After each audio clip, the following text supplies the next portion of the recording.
You're listening to the Sensuality Project podcast, where the messiness of real life gets sexy, hosted by Stacey Herrera. This podcast is intended for mature audiences only. Episodes contain profane language and topics of a sexual nature that may not be suitable for children. Listener discretion is strongly advised. Welcome to the Sensuality Project podcast. I am your host, Stacey Herrera. Thank you so much for joining me. I'm so happy you're here. Today I'm talking with Sama Morningstar. You may remember on last week's episode in the intro, I mentioned the Womb-Centered Healing Temple Opening Summit, and Sama is the host of the summit. So I'm so happy that she's joining me. In fact, today, October 31st, is the first day of the summit, and there's still time for you to sign up. It's absolutely free. You can sign up to hear all the amazing speakers at wombcenteredhealing.com. That's again, womb, W-O-M-B, centered, C-E-N-T-E-R-E-D, healing.com. So wombcenteredhealing.com. This conversation that I had with Sama is so expansive. We touched on so many great topics. We talk about everything from growing our own food to connecting with one another in child rearing. We talked about, parenting and modeling behavior. We just talk about a lot of things. We talk about a lot of things that are really, really important and actually impact the way that we move and exist in this world. So I think you're going to really enjoy this conversation. I also, before I get into this week's episode, I also want to invite you to explore in toi, food, sex, and intimacy. I mentioned it in last week's episode also, but since then, the pricing and delivery structure has changed. So the program's a little bit different. It's a pocketbook friendly pricing. So please go and check that out at staceyherrera.com/toi. And toi is spelled T-R-O-I-S. But with no further ado, here is Sama and I getting juicy about the juicy stuff. All right. I'm so excited to talk to you. I enjoyed our last conversation so much. I felt so thoroughly nourished. And so I was looking forward to yesterday when I looked at my schedule. I was like, yay, yay, I get to talk to Sama first thing in the morning. So I'm really excited. Oh, I know. Me too.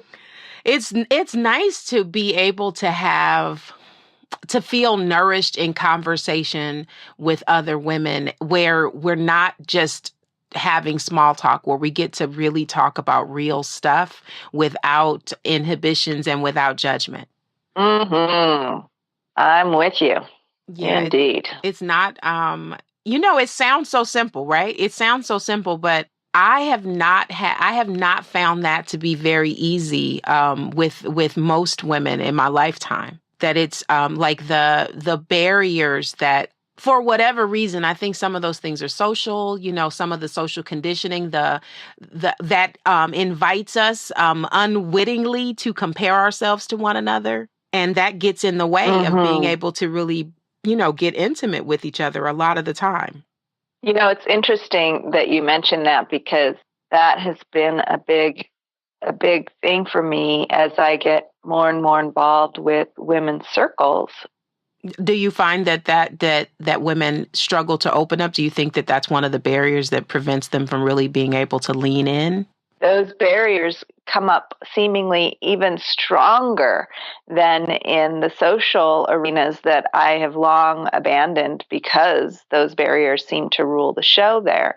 Going to parties or, where people are, drinking alcohol, for example, or just doing small talk. It's just like I'm not nourished at all. In fact, I feel drained in those circumstances. But women's circles, where the whole point seems to me to foster that kind of intimate connection, and maybe even, do some spiritual practices together where we're getting even more intimate with ourselves, and then therefore more intimate with each other. That is where I'm like, yes, let's do that. And then it turns out that when we do deepen into that intimacy, the sort of the trauma-based causes of those barriers become exposed and revealed within ourselves. And And then if we don't have the tools to notice that about what's happening inside of ourselves, that can become an even stronger barrier that we put up, because it's very easy when we have those feelings arise within us to point the finger at the person or the circle or the circumstance on the outside, thinking that it's caused by that.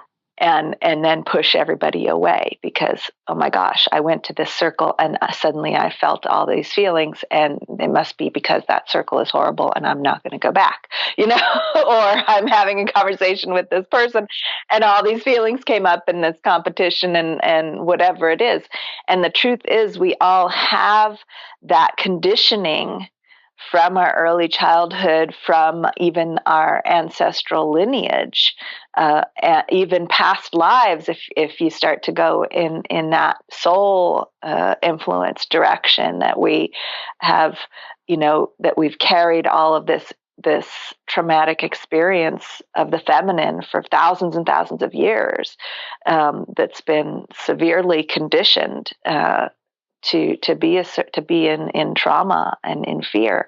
And if we carry that forward in ourselves, we might have enlightened ideas about how we want to be as women, but until we address that, deeply ingrained patterning and conditioning from, thousands and thousands of years of all that trauma, it still can come up uninvited and surprisingly strongly, especially in spiritual or personal growth, intimate circles like that. It can be quite strong, and it's coming up for healing and to be addressed. And it feels like we just need to be able to discern and realize that, oh, this is coming up. Can we hold this in a healing container together? And if we have that shared awareness at the beginning of our connections, it feels really important to recognize that that's a potential in these types of interactions, these intimate coming together. I agree. I think that it can be, I've had a couple of, I haven't had as much in my own work. I haven't run into, thankfully, knock on a lot of wood. A whole tree, why don't you? Just hug it. Exactly. Hug the tree. And I'll take care of it. Exactly. I haven't had it come up in the work that I've done in groups with women so far. Mm-hmm. But I have experienced it as a participant in a group setting that was being run by someone else, where it felt almost as if the leader was posturing whenever there was someone that seemed as knowledgeable as her. Oh wow, yeah, I've been in that situation too. Yeah, where you're like, damn, I can't even say shit because. Yeah. She feeling some kind of way because I'm not like far behind or whatever, right? Mm-hmm. So that was uncomfortable. And, and initially your initial response my initial response was to question myself afterwards. Like, was I acting like a know-it-all? Was I, you know what I mean? And then it was just like, no, that wasn't your shit. That didn't belong to me. Right. Yeah. The ego is so potent. Yeah. Well, the thing is, the way I feel that those ego conditionings is that they're like Band-Aids or scabs. It's like a scab on a wound. So, we have all of this raw wounding, if you will. We can just stick with this lifetime for simplicity's sake. So just if you consider the circumstance around your conception, how you were conceived, right? The relationship between your mother and your father, what the circumstances were. Okay. So say it was the ultimately beautiful, conscious union. Those exist? Just kidding. No, I'm saying. So let's just imagine that maybe somebody could say, "Oh, there was nothing wrong with my conception. There was no trauma there." Okay, great. Beautiful. Hallelujah. Right. Let's get your name so we can have a list of the ones that did happen that way, right? Consciously chosen the right astrological date and time to conceive this child, right? And okay, so say that is the case. Then consider the circumstances around the gestation. Your gestation. Was your mother completely supported? There was never an ounce of conflict or concern around the relationship with the father, around their material support of the woman as she's preparing to give birth to this child. She felt completely safe, supported. She had enough time to rest, take care of herself, nurture herself, right? Okay, maybe that's the case, but most likely not. Absolutely. And even the slightest traumas. So for conception, for example, maybe the sexual union was beautiful and loving, but then there was a moment of emotional friction between them right afterwards. In that moment of conception, that emotional friction, even over a small thing, is hugely traumatic for the cells of that conception, because that is such a delicate moment. If that bliss field is disrupted, that becomes the blueprint of that being. And so from that moment onward, and that's the case throughout the pregnancy, throughout the birth, throughout the infancy, as soon as our bliss field, which is how we're designed to be conceived, gestated, and born, is in a field of bliss that activates all of our loving DNA, all of our capacity for bliss and love and enjoying life and being fully alive, right? That bliss field develops us into our fullest potential. And when it's disrupted, that is excruciatingly traumatic for that developing being.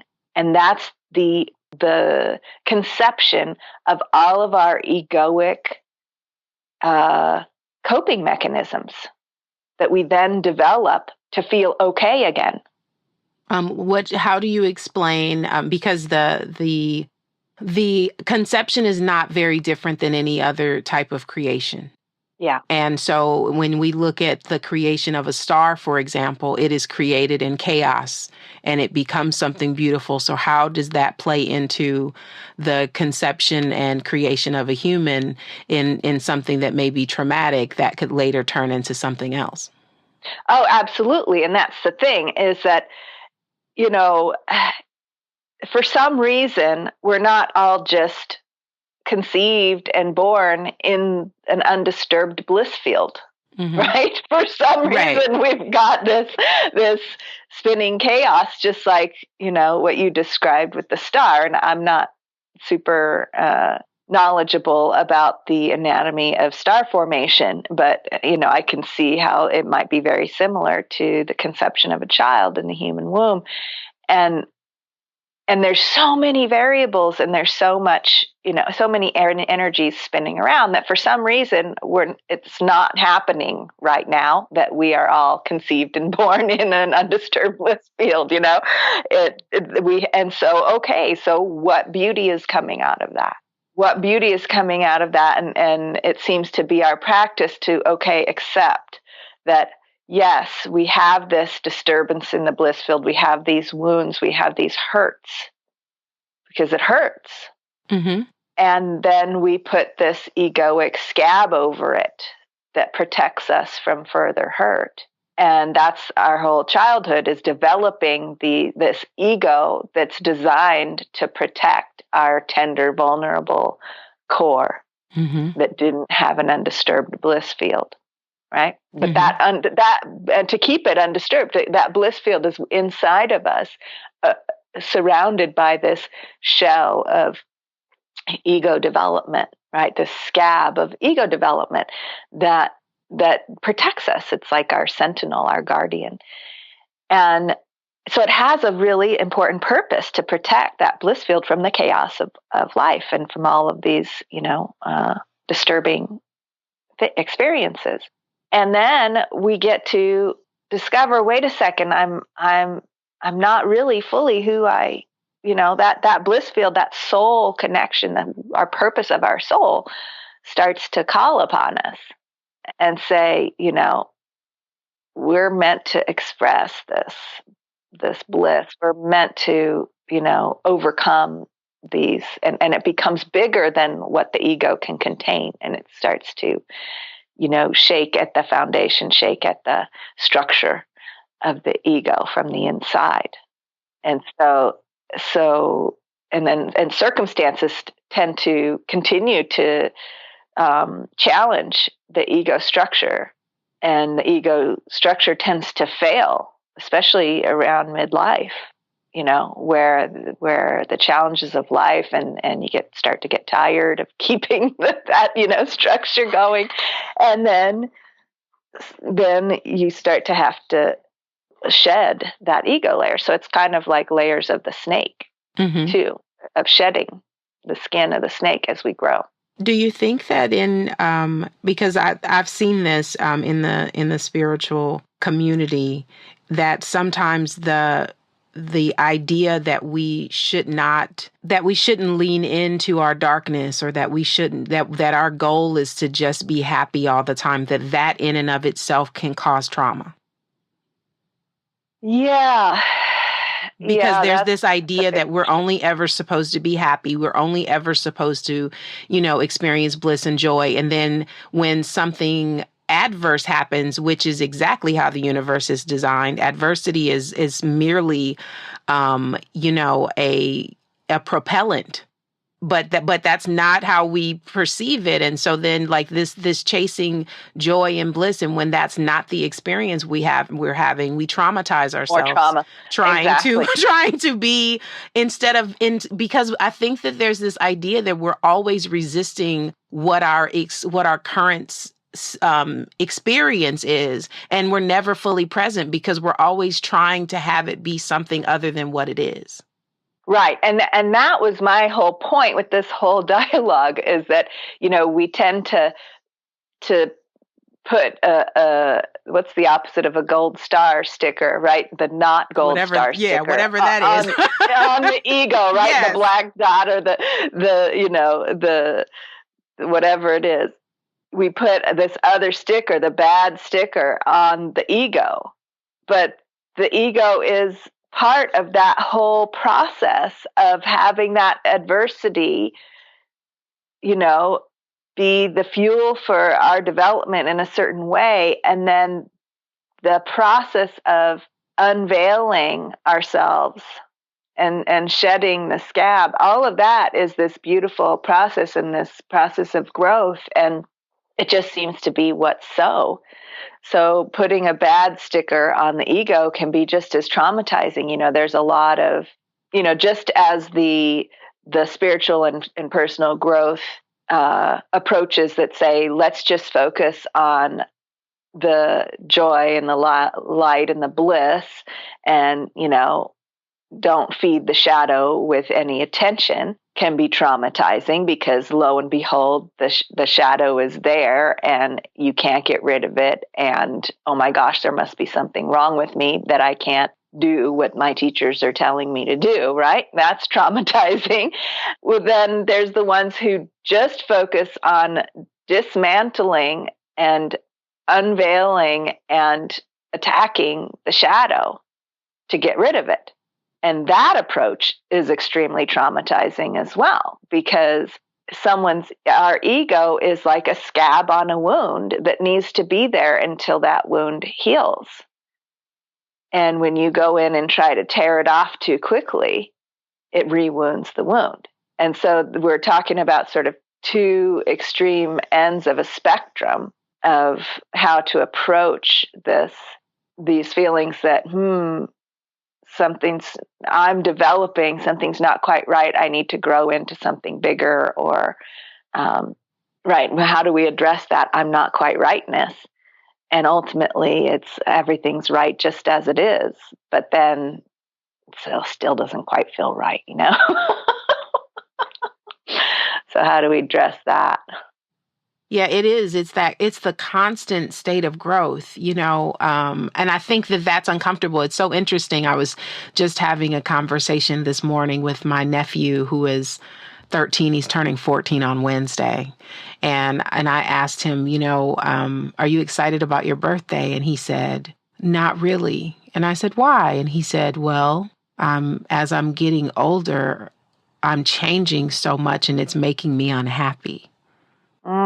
And so, of course, I thought, I get it. I'm 45. Like, I get it. I'm having hot flashes. I didn't say that, but that's what my thought was. I understand. But instead, what I said to him was, I said, there are a few points in your life when you have accelerated growth and change. And the first one is your very first year, because you never will grow faster or change more than you do in the first 12 months of your life. You literally go from being able to do nothing to often being able to run in 1 year, which you never, ever have that accelerated growth ever again. And then I said, and then the second one is where you are right now, where your body is changing and it's doing things that it never did before. And the newness of those differences feels really strange. And some of it feels really good. And you feel really strange about feeling really good.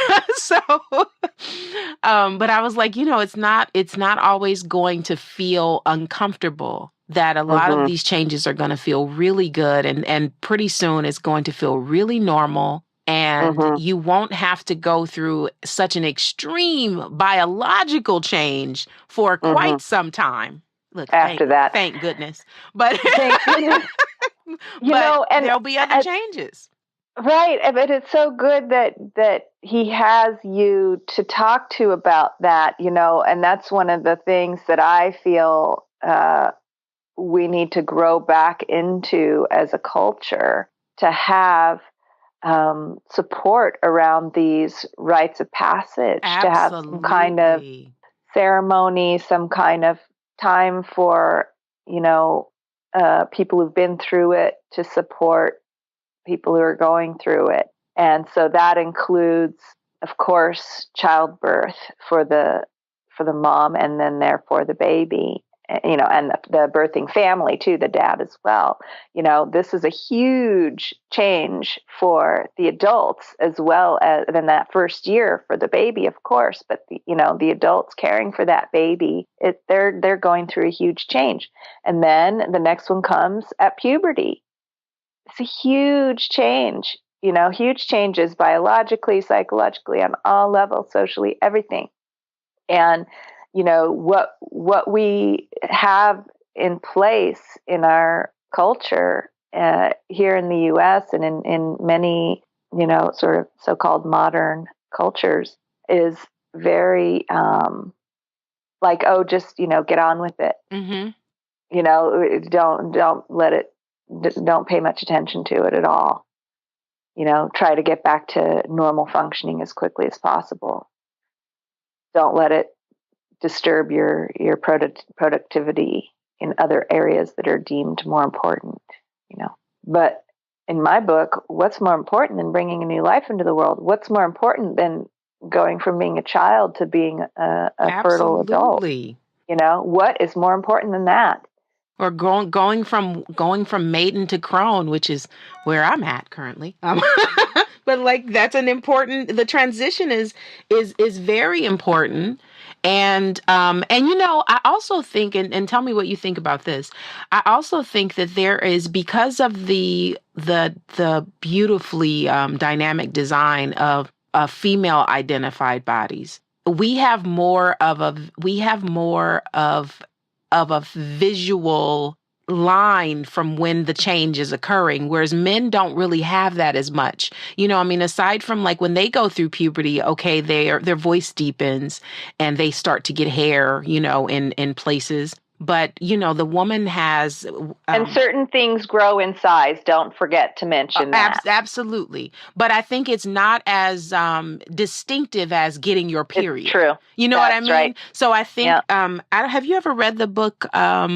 I might mess up the name. Warrior... gosh, I can't think of it. It's like Warrior, Hunter, Gather or something. It's a book about the male archetypes. And one of the things, I'll definitely put the correct name in the show notes. But one Is of it the Wild Man?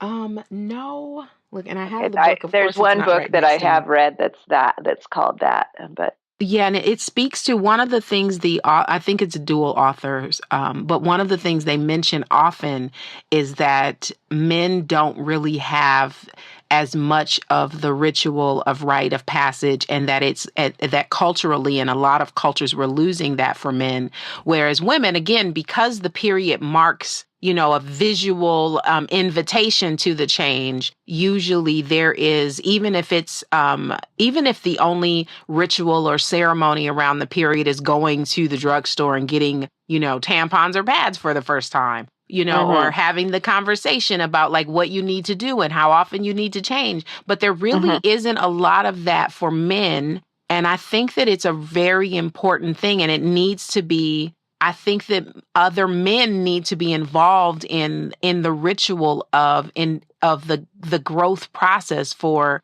male identified children. And that coming of age, and it's true for both men and women. I mean, at least for women, there's this whole thing that, now that has to be addressed by the adults in a young woman's life, because otherwise she could think she's dying, which has happened. It happened to my mother, that no one had talked to her, and she started her period when she was 10 years old, and she hadn't gotten anything from school. No adult in her life had mentioned this to her, and she thought she was going to die. And I've heard that this is fairly common, that young girls who start bleeding suddenly think they're dying, think there's something horribly wrong with them. So there is a sort of a mandate, just by the nature of it, even though our culture would like to just ignore this and not have be anything to talk about. It demands that the adults then address it. And then, so then my grandmother, seeing my mother's several pairs of underwear that she was wearing to keep the blood from coming through to her clothing in the laundry, then had to address it. There's this mandate that it be addressed, that the adults wake up and talk to their children about the changes that are happening to them. Well, for the men, there's nothing like that. Right. They can hide it, even if they're having, say, wet dreams at night for the first time. Nobody has to say anything about that. Right? That it could be this secret thing that's going on. Which creates the shame.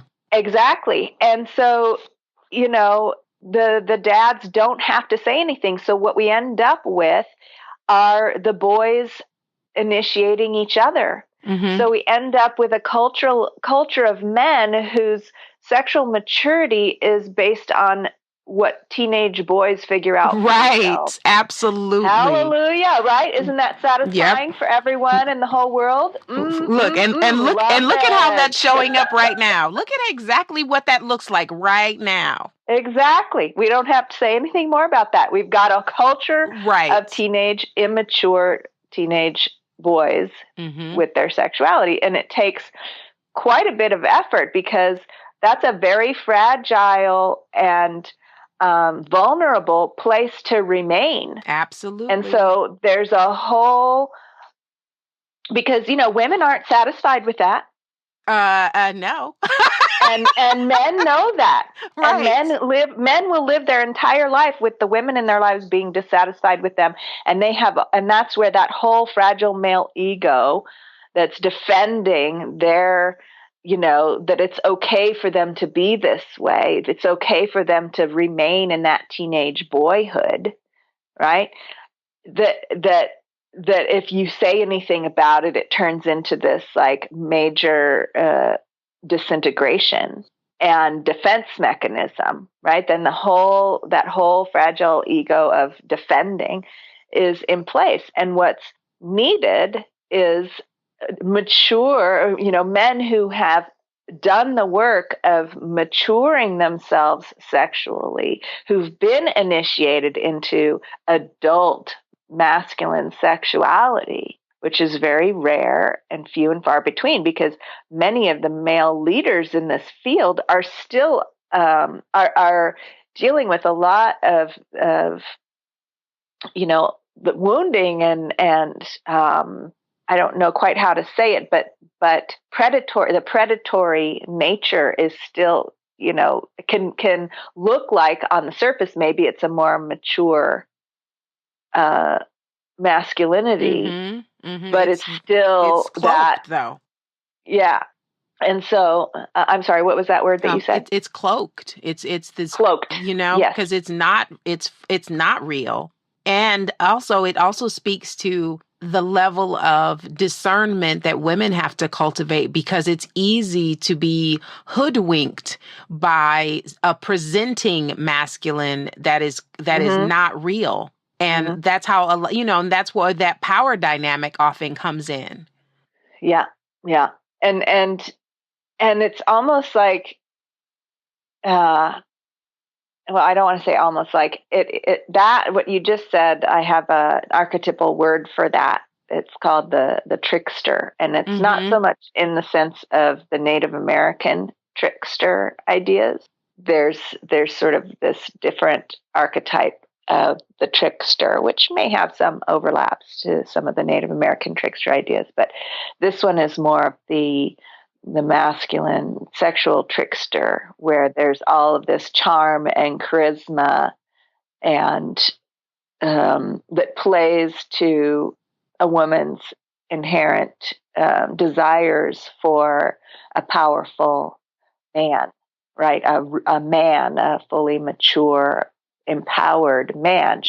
A woman really might want that, might have a desire inside of herself to be attracted to that and to have that show up, and that many women have the experience of seemingly finding that in a man, only to discover that it's a predatory thing. It's not a mutually beneficial thing. That man who's playing that trickster role is using his sexual power to harvest the woman's sexual power. Absolutely. Absolutely. And that's very common. Yeah, it's very common. And so, and this, this all traces back to the unsupported mother and to the I guess I want to say the wounded or the unhealthy social structures that we have that aren't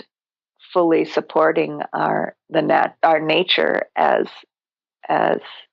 beings, as humans. That's not fully developed social structure that's fully supporting mothering, healthy mothering. There was a study that I quote quite often, done by the National Health Institute here in the United States, on monkeys, where they had monkeys mothering baby monkeys in the natural, or the closest that they could, recreate in captivity of the natural social structure and natural environment out in nature, plenty of space, and a healthy social environment with mature adult monkeys raising the baby monkeys. And their rates of violent sexual behavior in males was very low to non-existent. They had a parallel group of baby monkeys that were taken away from that environment and put in two different mothering situations. One was with a doll monkey, like a fake monkey that was warm and moved and delivered food on a regular, reliable schedule. And then the other group of monkeys didn't have any kind of mother figure at all and just raised each other as immature monkeys. And those two other groups of baby monkeys grew up to develop very high levels of violent sexual activity in the male monkeys. And so it was directly related to, this healthy, mature social structure and mature supported mothers mothering the babies versus not having any of that. And so that, violent predatory sexual behavior in in males, feel is our societal structures and not supporting mothers is a big factor in that. Absolutely. I also find that the way that because there's been so much, I mean, because it's clearly all tied together, but because there's been so much predatory sexual behavior, which creates a fear, and consequently then creates a particular type of societal structure, which has resulted in men not getting the type of physical touch that their neurological system requires for them to be less predatory and to be less violent. And that, coupled with a cocktail of testosterone and adrenaline, is a deadly thing for anybody to be in their orbit. It is. It is a deadly thing. And so then the question is, okay, how do we heal that on a collective level? How do we turn that ship around? Absolutely. Well, I think that conversations like these are one of the most important things, is because one of the reasons that this has grown so big and gotten so out of control is because we avoid uncomfortable and confronting conversations, and in avoiding it, we numb out, and consequently we do nothing. And so, of course, then it just gets bigger. We have to have dialogue. We also have to stop relying on the educational system. And I'm only speaking to the United States because that's what I know. But we have to stop relying on the educational system to give our children sexual education. And we have to start normalizing sexual conversations early. I also think that we have to stop robing ourselves at home all the fucking time. I think that it's so normal, for a female identified child to see a penis and for a male identified child to see breasts and pussy, so that it's not like this big thing when you finally grow up and see it. If a male child has regularly seen female bodies, then he won't sexualize every female body that he sees. Yeah. We have to normalize those conversations. We have to normalize our exposure. In the wild, everybody is fucking naked, regardless of whether they have hair or not. Everyone's naked. Now, of course, one of the benefits that some other species of animals, with the exception of chimps, bonobos, humans, and dolphins, the other species have the advantage of not having sex for pleasure. Those are the only species of animals that have sex for pleasure. The other animals have sex for procreation still. Now, who knows if that's evolving or not?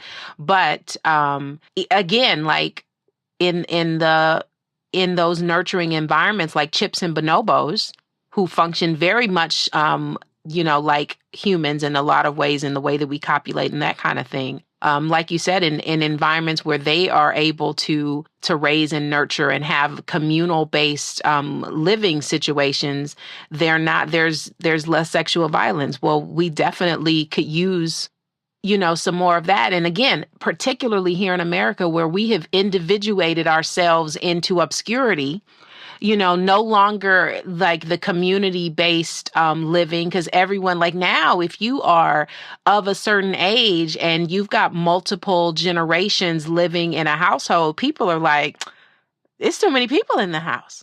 Like I can't believe you still live with your parents. You know what I mean? It's shamed and frowned upon. But the consequence of us individuating to this point is catastrophic, because we have very high rates of violent tendencies in America. That's true. Compared to other cultures. And so you're making the link to, which is the same thing that monkey study did. Absolutely. To this isolation, to having only your same aged peers around you, which is the tendency, and how that individuation process happens. The children are, the moms have to go back to work. You only get couple of weeks maternity leave, right? So you have to go back to work. So you're mostly surrounded by other babies and overburdened caretakers, right? And then you're surrounded by only your same age group.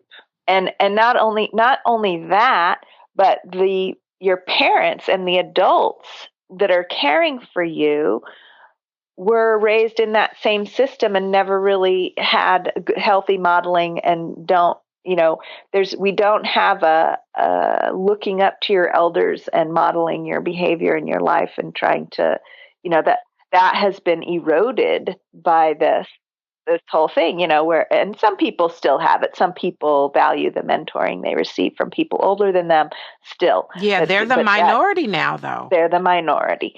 It's true. And so, so we're constantly surrounded only by our age peers, and don't have that, come home and grandmother sits you down and gives you a cookie and talks to you about your day, and grandfather goes for a walk with you and takes you fishing or whatever, we just don't have that as much, the pace of life and the it's like we're all in our separate compartments.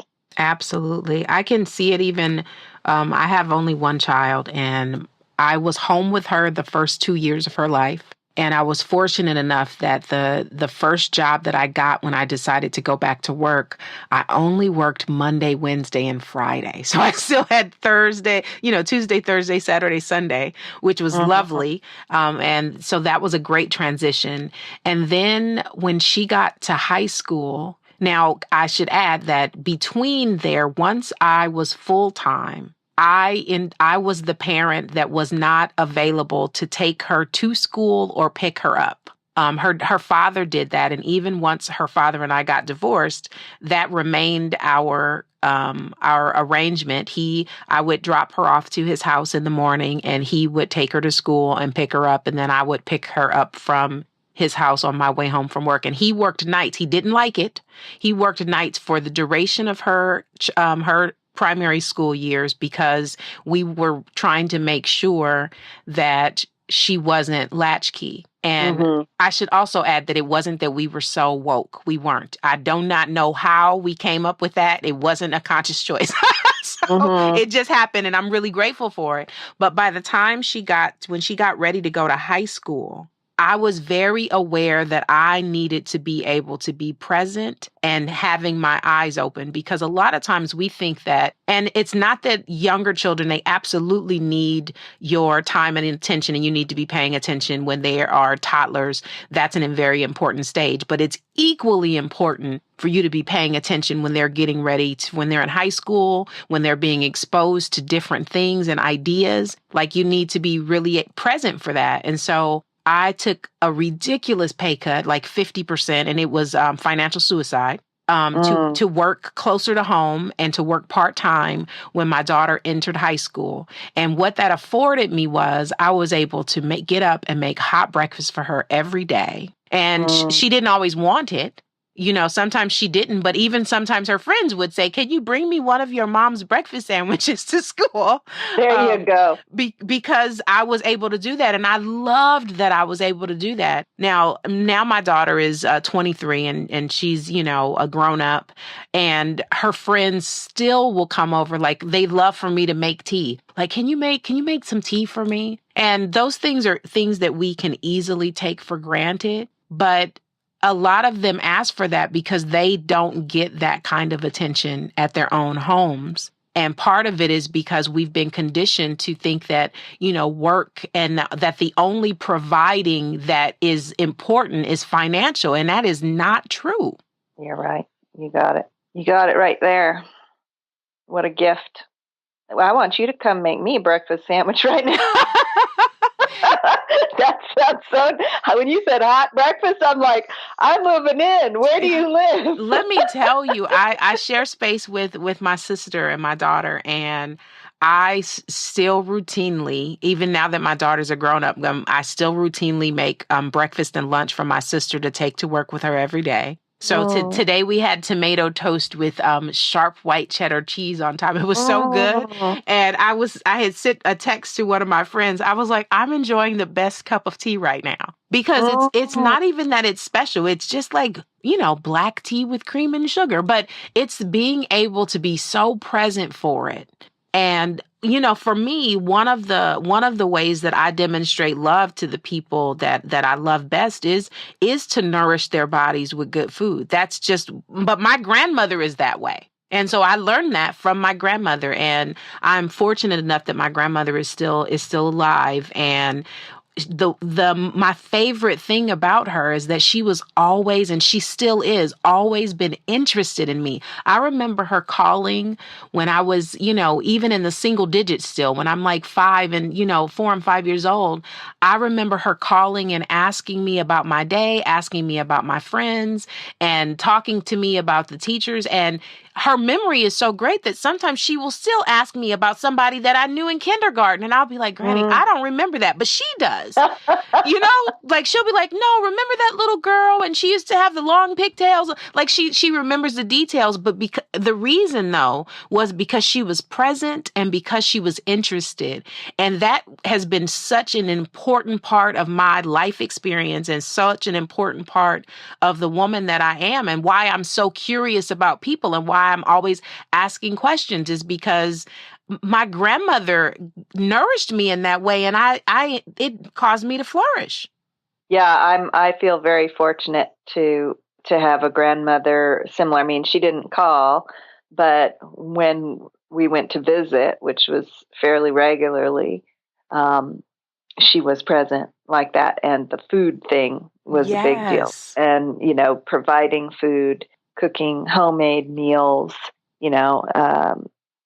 somehow that stayed intact throughout my childhood. My mom did that, and when we went to family gatherings, it was all around that. Of course, I come from that Italian lineage where food, preparing homemade food, and so that's such a precious thing, to prepare homemade food for each other and to nurture each other in that way. And people are returning to that, the whole slow food movement, and the whole recognition that, wait a second, all these health issues, this long list of common and debilitating health issues can be addressed by paying attention to our nutrition. And guess what? The doctors aren't telling you that, because, that's not profitable.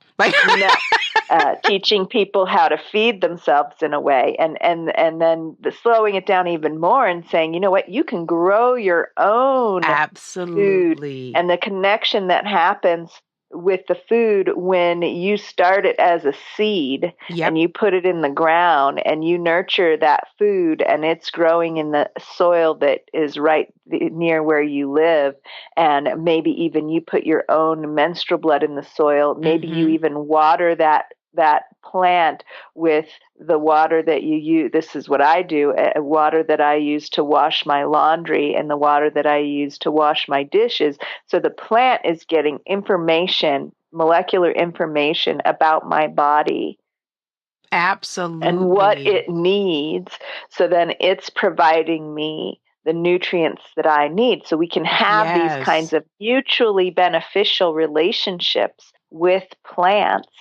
Absolutely. And animals. I don't live somewhere where I can have chickens, but my neighbors have chickens, and they talk to me in the morning when they're laying their eggs. And you know what I mean? It makes a difference. I have a friend that her chickens lay these, they're Chilean chickens, so they lay green eggs. And to be the difference in what a yolk looks like from someone that has a chicken that is growing something. I won't so eat different. eggs from the grocery store, even if they're organic, free range. I don't care what it says on the package.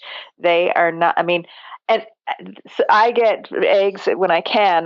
There was a family that had ducks and chickens, and they would deliver extra eggs from their ducks and chickens to my house. They since moved, and their ducks and chickens got too old, and they haven't gotten a new batch yet. But so I haven't had eggs in a while. But I won't eat eggs at the store. I don't care what it says in the package. Now, when I went, it's interesting because I went to England this summer, and I got some eggs from the store there just to check it out.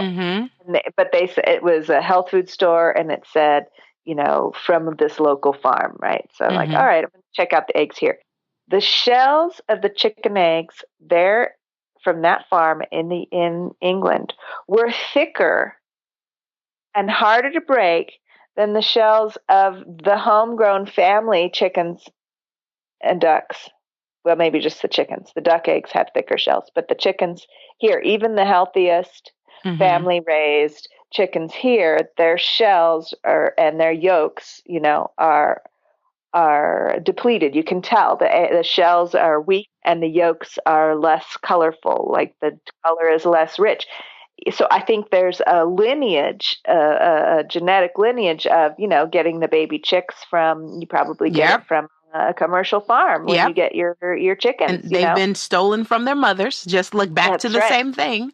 Yep. And not raised in with their own family, and consequently, their eggs contain transgenerational wounding. And it's interesting because my mom just started raising chickens, and she's been telling me about it. And she said some of them, and I didn't know this, but when the young chicks start to mature and they're getting ready to lay their first egg, that first one can be a bit traumatic for them. I imagine. And they start out smaller, and then the passage gets opened up, and they're able to lay larger and develop larger and larger eggs. But that first one, and she told me this whole story the other day about this one chicken was freaking out, getting ready to lay her first egg, and she's running around the yard making all kinds of noise. And my mom had to go out and sit down with her and calm her down and help her calm down. Then she had to leave because she needed privacy. The chicken needed to be left alone for a minute. It's not much different than the human birthing process. The first baby is very hard on, and that's even the way that we nurture or over helicopter, over our first child is very different because of the trauma. Right. And, kid 2, 3, and 4, has a very different experience. The mom is much more versed in birth. Her body opens up to it very much easier. So that's look, what a timely story for this conversation. Yeah. Well, and the thing that I'm, I've been a doula for a while. I got very passionate about supporting women through childbirth. And recently, though, I've really gotten into the postpartum period. I get I'm a massage therapist too. So, I love working on pregnant mom, and then I get a lot of women who have issues in their body that I can trace back to unsupported postpartum. Yes. So the body goes through tremendous changes and needs very specific types of support to recover. And that recovery can take, quite some time. Absolutely. The physical recovery that month or 3 months or longer after the giving birth to a child are crucial for the woman's long-term health. Absolutely. And ability to mother that child. And this attitude of only giving women, a couple of weeks off from work. 6 weeks before, 4 weeks after. Absolutely no information from most medical doctors give little to no information or support for the physical recovery process. Absolutely. There's a 6 week checkup that lets them know whether they can start having sex or not. That's it. That's all. And it is such an atrocity, a damaging atrocity for women's health, that this crucial period is not attended to more carefully. Now, there are many professionals in sort of not alternative, that's not what I want to say, traditional healing modalities that predate modern medicine. Okay, so it's not alternative to the norm. It has been the norm for thousands of years. The modern Western medical model is the alternative. Absolutely. Okay. Yes. Thank you for saying that, because that's absolutely the truth. Yes. And so acupuncturists, for example, that have been studying health and treating health in a holistic way, with traditions, going back thousands and thousands of years, predating Western modern, medical approaches, midwifery and herbalism, which predates Western models of medicalization of childbirth and all of that. Doulas predate all of these approaches and of working with women's health have been sort of usurped and pushed aside by this egoic Western model of medicine that says, oh, it has to look like this in order to be legitimate. But those traditions of really often have and do have old traditions of really nurturing and nourishing mothers through the postpartum time as well. Absolutely. And that are much more developed. And we've suffered greatly from that vilification, from that invalidation. Yes, we of absolutely these traditional health healing modalities, and those are having a great resurgence right now that I really support and am super grateful for. And I feel that empowering ourselves with a broader awareness of these traditional healthcare options. That's Absolutely. A big passion of mine, is helping women to realize, I just talked with a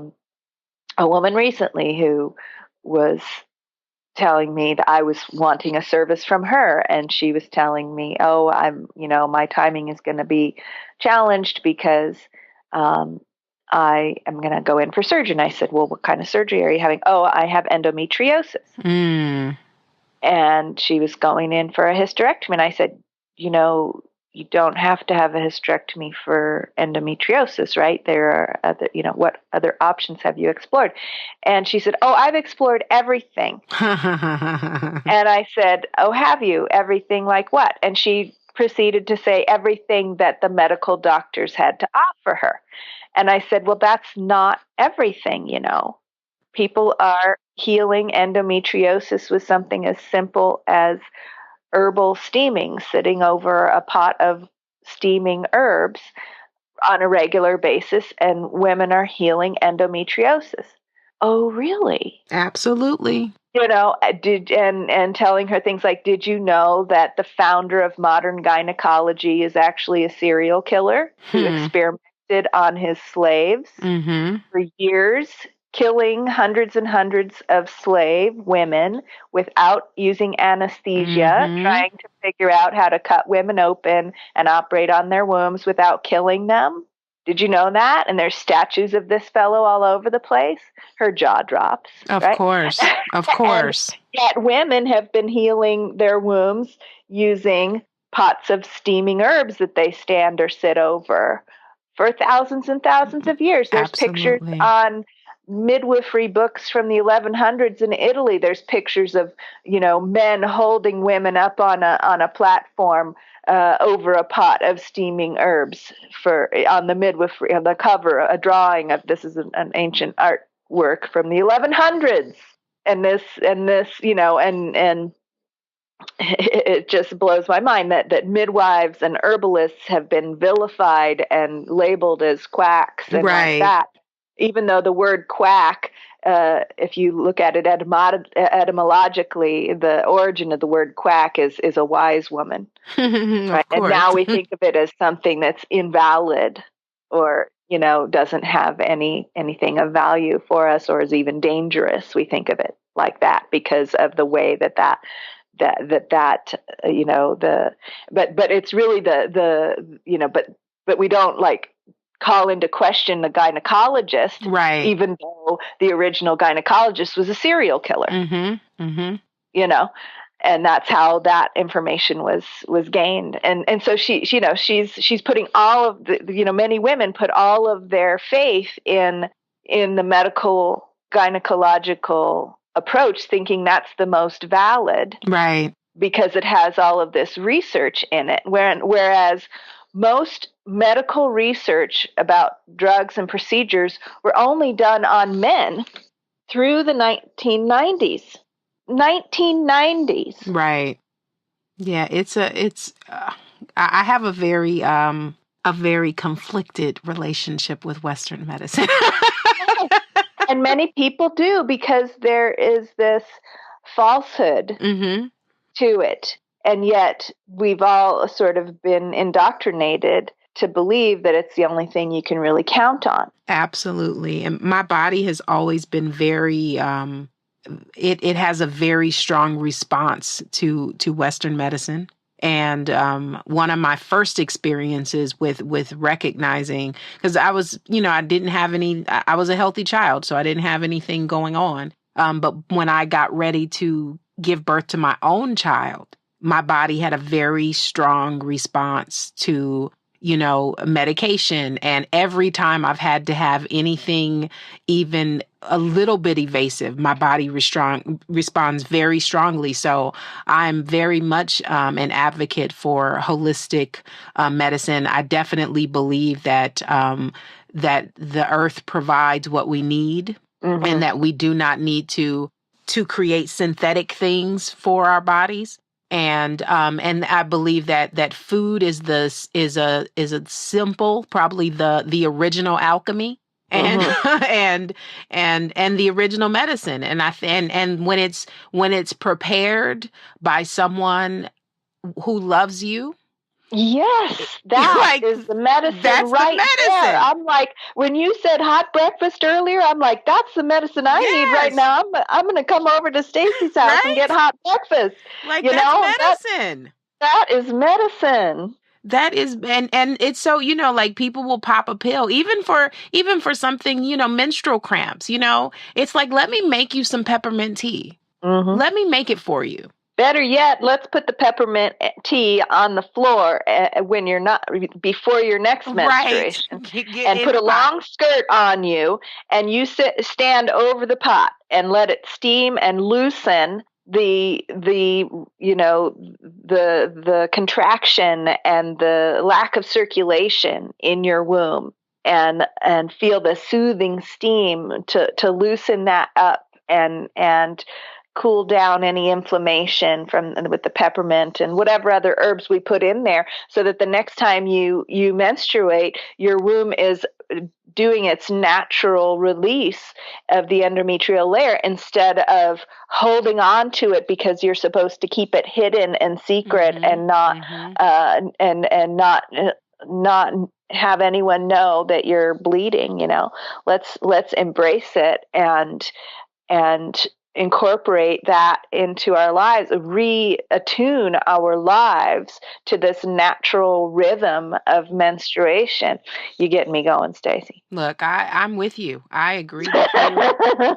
Look, you said peppermint. I'm like, and lavender and chamomile. Like, she's making up her recipe right now.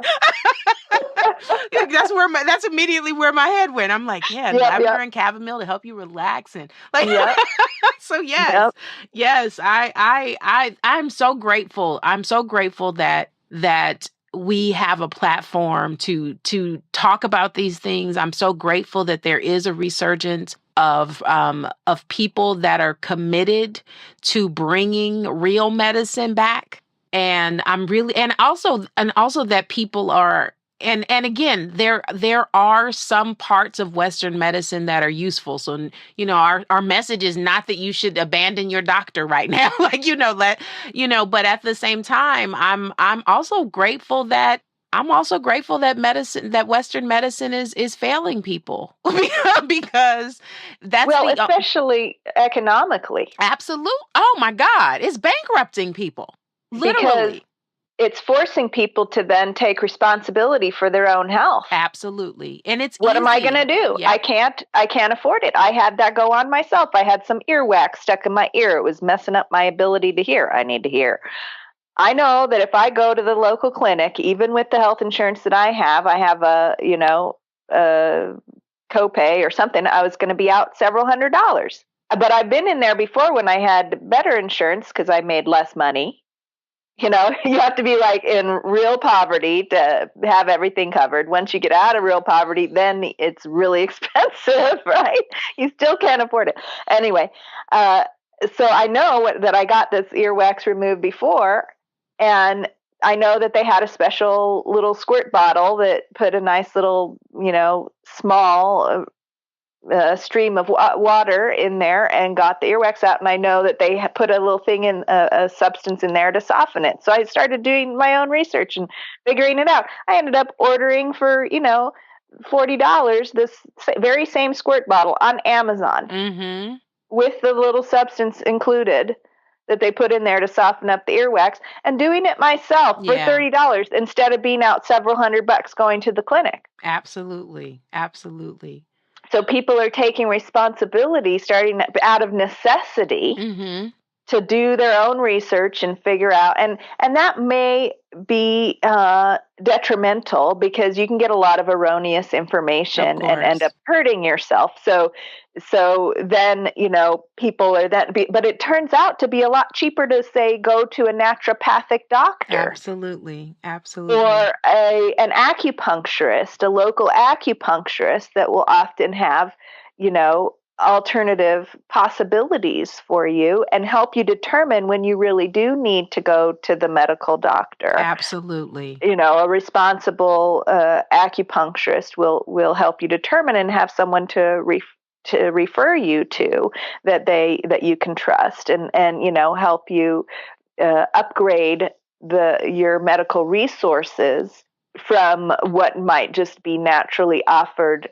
automatically offered through your insurance.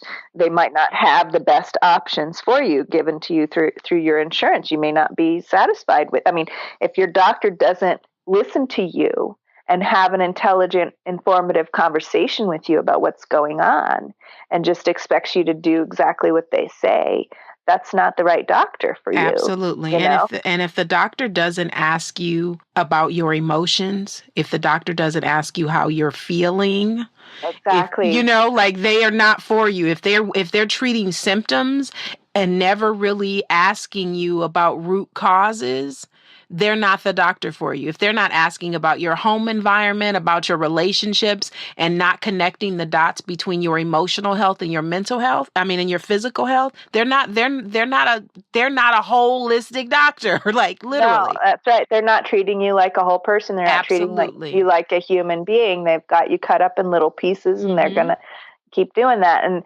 especially for women, because, I just want to reiterate that medical research has not included women until 1990. Yes. So all of the medical research about drugs, surgeries, all of that deliberately excluded women because women were complex and would mess up the results. Guess what? Those drugs are prescribed for women. Absolutely. Those procedures are prescribed for women, even though there's no research to say how those are going to affect women. In fact, women were deliberately excluded because they knew that it would mess up the results and they would have to do something different that would work better for women. But no, we'll just do it on men and then say that'll apply to women too. It's ridiculous. It's ridiculous. It is. It's ridiculous. It's and it's harmful. Like it's fucking harmful. And so if a doctor is invalidating your experience and saying, oh, no, that's normal, especially around menstrual health, fertility, all of that. If you're going in and saying, I'm having this experience, I'm concerned about it, I'm having pain at this time, I'm having this emotional experience at a weird time, whatever your experience is, if your doctor's just saying, oh, that's normal, just get over it, that's the wrong doctor for you. Absolutely. And I think more and more women are waking up to that they deserve to be paid attention to. We deserve to be listened to be considered, in our own health care. We deserve to be paying all this money and to actually have some service, some benefit come out of it. Absolutely. That benefits our daily lives. And so if we're not getting any benefit from it, okay, just say, all right, I'm paying all this money in the off chance that I have a huge accident and need to be in the ICU, and then it's covered, right? Okay, not wishing that on anyone, but that's how I feel my insurance is for. That's what I feel it's for. And because it doesn't cover, well, now I have a program that covers a yearly wellness visit with a naturopath and some labs. So that's wonderful. That is wonderful. Covers that. I feel very fortunate to have found that. And so I see my naturopathic doctor and I'll get some labs and she'll help me develop lifestyle, healthy lifestyle choices and regular herbal nutrition that will optimize my health. Absolutely. You know, and I always come back to with this topic to, you know, there's a story I've heard, and I don't know how historically accurate it is, but that in ancient China, people didn't pay the doctor when they were sick. They only paid the doctor when they were healthy. So the doctor got a stipend to keep you healthy. When you got sick, the doctor was real motivated to get you healthy again. Absolutely. And that changes the whole intention of and the whole direction. Doesn't it? Absolutely. My husband works at a local hospital as a massage therapist and as a recreational therapist. And he would go into the ICU, and there would be times when he'd go in the ICU and there would be no patients in the ICU. And I'll never forget the day he came home. He said, "Oh my gosh, Sama, I went into the ICU. There was nobody there. And I went to the nurses and I said, wow, how wonderful. There's no one here." And the nurses were like, "That's not wonderful. Half of us got sent home. We're not making any money." Interesting. Because it's not about healing. Hallelujah. Right. No one has been in a horrible accident. No one has declined drastically in their health. No one had a stroke. No one, yay. No one in our community is suffering immeasurably. No one's family is disrupted and up all night in the ICU with their loved one. Hallelujah. Instead of that, it's like, we're not making any money. We had to go home. And I mean, it's a shame that the nurses have to feel that way, that their livelihood, but that's the whole system. Absolutely. It's the whole system that you know, isn't motivated to teach people about how to take care of their own health because it's motivated for making money. Absolutely. Absolutely. So you got me going on another thing. This is real though. It's real talk, and I had a 17-year career in health insurance before now. And I know all about plans and co-payments and PPOs and deductibles and how people had to decide, you know, and get these high deductible plans because that was what they could afford. But then when they got sick, they couldn't afford to be sick. Like I know all about it. So, and I was conflicted for a long time, you know, because I was great at my job, but I did not agree with the system. And so, you know, when I would have to battle people's claims and see, you know, when with people that will be on these drug cocktails that are costing them, you know, $5,000 a month. And you know, and them not being willing because it's easier to take a pill, because holistic solutions take a little longer. You know, they do. It takes longer to heal holistically than it does to heal with a pill. But the challenge is that when you take a pill, you're not always healing. You're sometimes creating something else. Well, and you're just treating a system. There's a difference, a symptom, excuse me. You're just treating a symptom. There's a big difference between looking for the underlying cause of an ailment and just patching up a symptom or removing a symptom, which often sends that underlying cause on a mission to find another way to express itself in another organ or another body system. It pops up somewhere else. So, you know, for example, the tendency, we're going to get on a whole nother topic, but the tendency to remove women's wombs when they have, you know, womb ailments that of course, the medical doctors don't have anything to offer them because it's all been developed on, we already talked about the foundation of modern gynecology, not about wellness, okay? Not about taking care of women, okay? Absolutely. Absolutely. So since there's nothing to offer except surgery, guess what? The prescription is surgery. Mm-hmm. So there you have it. And it doesn't heal the ailment that the womb is an expression of. Absolutely. And becoming more intimate with our bodies is the most important work of our lives. Mm-hmm. Getting really up close and personal, being intimate with your own emotions, taking off the layers of numbness and the barriers that you have created to prevent yourself from knowing yourself is the most important work that you can do. Mm-hmm. It makes such a difference between whether you are existing or actually living. Right. And one of the challenges is, and how one of the ways that we've gotten here is, we're so much more comfortable with unhappiness than we are uncertainty. Mm-hmm. And consequently, we would rather be miserable taking pills and dealing with side effects than to deal with the uncertainty of no guarantee, even though there is no guarantee anyway. Yeah. But the illusion of certainty that Western medicine provides, and it is an illusion until you get to a diagnosis that they can't fix. And then they start telling you got this long to live. And then all of a sudden you take off all the barriers, and all of a sudden you're living your best life because you're running out of time. All of a sudden you're having conversations that you would never have had before. All of a sudden you're no longer resisting physical intimacy. You want to hug as much as you possibly can. You want to laugh as loud as you ever did. You know what I mean? Like, that's what ends up happening. But you don't have to give a death sentence for that, because the truth is you're dying anyway. Well, but it feels like it for some people because, because of that ego, the way we protected ourselves, that scab over the wound.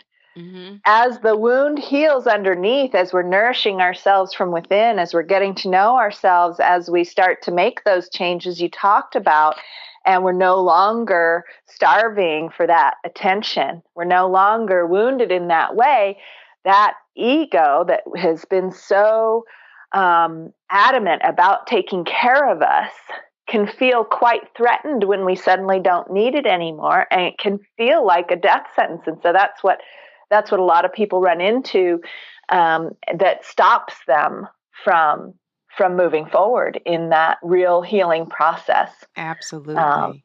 Yeah. Look, it brings us full circle to the importance of the shadow, to the importance of the darkness. Because it is in the dark that we grow, and it is in the shadow that we get confronted. We get painted into a corner that we can't run from because we can't see. Like literally. Right. Like that's the importance of the chaos is often so that we can be literally transformed. And it's so interesting. I was reading an article, a short article this morning about Michael Bublé saying that he was retiring, and he has a new album. He said he's made the perfect album and he's going to leave on top. But his motivation for leaving was that his son had liver cancer. And while he was going through the process, and thankfully he's in remission now, but when he was going through the process, he could not help but think, like, I can't believe that I've been bothering and worrying myself with record sales and ticket sales, and all of those things seem so insignificant in comparison to the idea of my child no longer being here. So he needed to, and I'm not happy that his son had cancer, obviously, but he needed to be in the dark in order for him to see the light. I've had the experience with myself. I literally had to lose my sight to regain my vision. We need, the darkness is important. The ego is also useful. The ego it shows up when someone's trying to overstep. The ego steps up and says, sit the fuck down, get out the way. The ego is useful. It's not useful when it's always driving, though. And, the shadow isn't useful when you refuse to get out of it, so. Or when you're blind to it and Absolutely. It's side swiping you and sidewinding you and coming out what I mean to say is it's coming out sideways. My metaphors get a little mixed up sometimes. Absolutely. It's coming out sideways because you're blind to it. Mm-hmm. You know, you're not seeing it. Everyone else is feeling your shadow as it's affecting them, as you're, passive aggressively or even aggressively unaware that it's your shadow running the show, because, you're just unconsciously letting it have its way with our lives. Which is why dialogue is important, because the only way for us to really see ourselves is in the reflection of others. And we have to be willing to have dialogue and to be uncomfortable. We can't shy away or stop talking because something gets heated. There's a revelation in those exchanges. And so I think that, like, now what we are being initiated even to remember that communing is what we're doing here. Humans are community beings. We are not designed emotionally or biologically to exist in a bubble by ourselves, which is the reason that touch is the only sense you cannot live without. Your neurology requires you to be in human physical contact with other people. Mm-hmm. Like, it is not like some, new age shit that we just are talking about. Like, it is a biological design. We are designed so that we cannot exist alone. We're designed to be in community. This was so good. It's true. Yeah. Boy, we could go on all afternoon, couldn't we? I know. We have to talk about the summit. We have to talk about the summit, because that's how we came together in the first place. That's right. The universe is so intentional. So please share about the summit and all the deliciousness that people are going to experience for signing up for the experience. Yes. Well, it's actually starting on the day that this podcast will broadcast, October 31st, and it's called the Womb Centered Healing Temple Opening Summit. So I received inspiration and inner guidance this summer on a pilgrimage. I went to England, I went to Avalon, I went to Glastonbury, I went to the Chalice Well there, which is a sacred site with water coming out of the earth, and it's really beautiful there. And I received guidance and inspiration to create this online temple space for womb-centered healing. And womb-centered healing has been a passion of mine for quite some time, because it all really comes back to this sacred portal of life that we all have within us, and that connection to our soul, to spirit through the womb, and a shift in our orientation of spirituality from trying to get away from human experience and transcend to some other heavenly realm that's, free of human suffering, to bringing heaven inside, bringing spirit into full embodiment, and that will heal the ills of our human experience. And so the womb is the portal for that. The womb is the portal from going from spirit existence to embodied existence. And so for me, when women's wombs are calling out for healing through pain, illness, whatever it is, it's really calling out for a reconnection to the soul, to the spirit, as well as whatever health practices that we can adopt, life changes for the here and now that we can adopt. It's just this call for healing that whole relationship to human life, to our bodies, to reality and spirit, and how that comes together. So this temple is a place that we can all come together and talk about all aspects of womb-centered healing.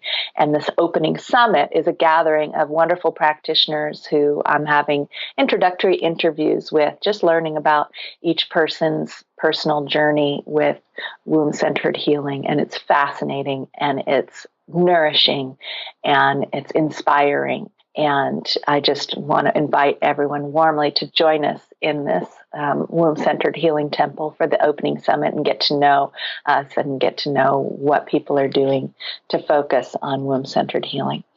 So people can sign up at the website, which is wombcenteredhealing.com. Very easy to sign up for that and join us for that summit. I'm so excited about it, and I'm so Yeah. grateful. Thank you for doing this work, for pulling all of your resources together to create an experience for people to really be able to connect very easily with, the beginning of their own journey. Because for a lot of people that watch the summit, there it's going to be brand new for them, but there's going to be so many different practitioners sharing their own experiences that you are bound to see yourself in one of the conversations. Mm-hmm. Yeah. And I just want to thank you, Stacy, for being a guest speaker. I feel like our connection is really delightful, and we really hit it off. And I can't wait to share our interview. And I'm so grateful to be invited, that you invited me to join on your podcast as well. And it's just a real delight to share with you and to commune with you. I agree. We have such great conversations, and it's so easy. Like, it's so Yeah. easy for us to, like, we Yeah. could go down so many different tangents. But before I go, I want to ask one more question. And Okay. that is, how do you like to be taken care of after sex? I mean, we talked about like the importance of like, postpartum nourishment, but the nourishment after a sexual experience is over is so important also for the same reasons, because it can be traumatic and all those things. So what's your optimal way to be taken care of after you've had a deliciously nourishing sexual experience? Well, I don't know when the after part starts. I love that. So, my initial answer would be, I like to be held and all that, but that's all part of the delicious sexual experience for Yes. me. So then I like to go get in the shower. Well, that's part of it too.